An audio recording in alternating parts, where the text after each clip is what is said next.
Lewis Hamilton has just delivered one of the most honest and raw statements of his entire Formula One career, and the timing couldn't be more critical. After a disastrous Saudi Arabian Grand Prix weekend, everything has changed for Ferrari and Hamilton. The problems are no longer seen as temporary or part of the natural adaptation process. Instead, they are being treated as major red flags that could derail the entire season, and Frederic Vasseur, Ferrari's team principal, has officially confirmed that Hamilton's adaptation is not working and time is running out. This is no longer about a single bad qualifying session or an unlucky race. This is a serious pattern. Hamilton, one of the greatest drivers in Formula One history, is struggling like never before, and the consequences are becoming more visible every race weekend.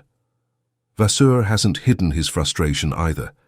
His words, though measured, carry serious weight. He made it clear there is no grace period at Ferrari. Hamilton must adapt now or things could spiral out of control quickly. In fact, his comments have been seen as a direct message to the seven-time world champion that Ferrari expects immediate results, not slow progress. Hamilton himself admitted something shocking. In one of the most honest confessions of his career, he said he feels like he needs a brain transplant just to drive the SF25 properly. Think about that. A brain transplant. This isn't just frustration. It's a powerful expression of just how disconnected he feels from the car. He didn't blame the engineers, the setup, or the mechanics. He blamed himself, or more specifically, his inability to connect with this Ferrari car in a way that produces consistent pace. It's an alarming signal that shows just how lost he feels behind the wheel of the SF25, and it doesn't stop there. Hamilton also revealed something even more concerning. The bosses at Ferrari are not happy. Not just the fans, not just the mechanics. The top management is losing patience. This kind of pressure isn't easy to deal with, even for someone with Hamilton's experience and legacy. He's used to winning, he's used to being the benchmark, but now, race after race, he finds himself behind his teammate Charles Leclerc, not just by a tenth or two, but often by half a second or more.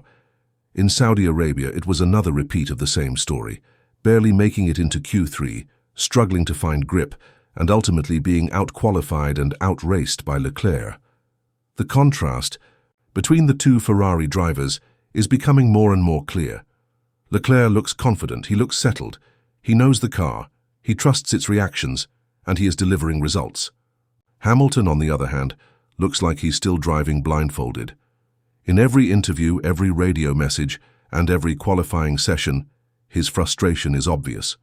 He's trying everything, changing driving styles, experimenting with inputs and approaching the weekend with different strategies, but nothing seems to work. It's like the car is speaking a different language, and Hamilton doesn't have the dictionary. In fact, after his final Q3 run in Jeddah, Hamilton said it was one of his worst laps ever. That's a strong statement coming from someone with as many pole positions and victories as he has. And what makes it even more worrying is that he's not sure why it was so bad. The car just doesn't respond to him. He enters a corner and doesn't know what to expect. Understeer, oversteer, snap at the rear, or sliding mid-corner. That lack of predictability is killing his rhythm and confidence, and without confidence, a driver can't push to the limit. Especially not at tracks like Jeddah, where precision and bravery are everything. Frederic Vasseur has also been firm in his expectations. He didn't criticize Hamilton directly in public, but his message couldn't be clearer. This is Ferrari. There is no time to waste. The team needs results now, not at the end of the season, and that message, whether spoken behind closed doors or indirectly through media statements, is putting even more pressure on Hamilton's shoulders. The SF25 is a difficult car, no doubt. It has balance issues. It's twitchy at the rear and inconsistent in how it reacts to inputs. But it's also a car that Leclerc has learned to live with. And as long as Leclerc keeps delivering, the pressure on Hamilton will only grow. Hamilton joined Ferrari not just to drive the most famous red car in the world. He came to win. He came to write a new chapter in his already legendary career. But right now it feels like he's reliving the most frustrating parts of his final seasons with Mercedes, only now with more pressure, more attention, and less time to turn things around. The upgrades Ferrari brought to Jeddah were supposed to Help. They were designed to stabilize the floor and improve grip. But Hamilton didn't feel the difference. He said it felt like starting over again, that all the progress he thought he made in Bahrain had disappeared. This is a dangerous place for any driver to be in. When the car stops giving you feedback, when every lap feels like a mystery, you lose more than just time on the stopwatch. You lose the connection, the trust, and the instinct that allows you to push the car to its limits. For someone like Hamilton, who has built his entire career on control, on finding the perfect braking point, and on dancing the car through corners with elegance, this is not just a performance issue, it's a personal struggle. And the fact that Hamilton is now openly talking about unhappy fans, unhappy teams, and unhappy bosses shows just how intense the internal atmosphere at Ferrari has become. This is no longer just a technical issue, it's a team-wide crisis. The spotlight is now on everyone, drivers, engineers, strategists, and especially Vasseur. If things don't improve soon, the tension will only rise. Every debrief, every press conference, and every headline will become part of the storm that surrounds this team. It's also important to remember that Ferrari brought Hamilton in not just to win races, but to lead a transformation. He was supposed to be the final piece in the puzzle, the veteran who could bring his experience, his feedback, and his racecraft to lift the whole team. But so far that vision hasn't materialized. And as each race passes without a podium or a standout performance, doubts begin to grow. Can this really work?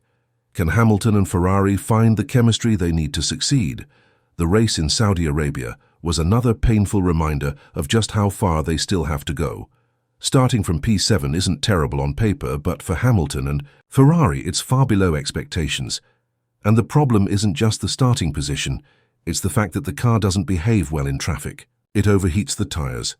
It struggles with dirty air. It becomes even harder to drive when surrounded by other cars. That's not what you want when you're trying to fight through the field. Hamilton has built a career on making the most of chaotic races. He thrives on safety cars, changing weather, and unexpected strategy calls. But even in those situations, the car has to be predictable enough to allow a driver to take risks. Right now, the SF25 doesn't offer that kind of confidence, and as long as Hamilton feels like he's guessing every lap, it's hard to imagine him delivering the kind of magic we've seen so many times in the past. Meanwhile, Leclerc continues to show why he's become Ferrari's reference point. He's calm, composed, and quietly effective. He's not making dramatic statements or showing visible frustration. He's just doing the job.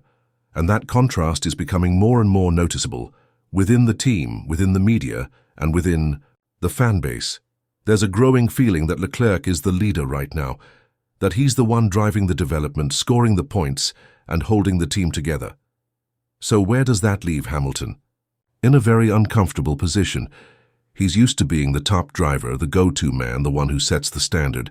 But right now he's playing catch-up, and in the high-pressure world of Ferrari, there's very little patience for that.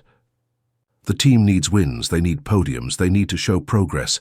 And if that doesn't happen, the questions will start to multiply about the car, about the team, and about whether Hamilton can really make this work.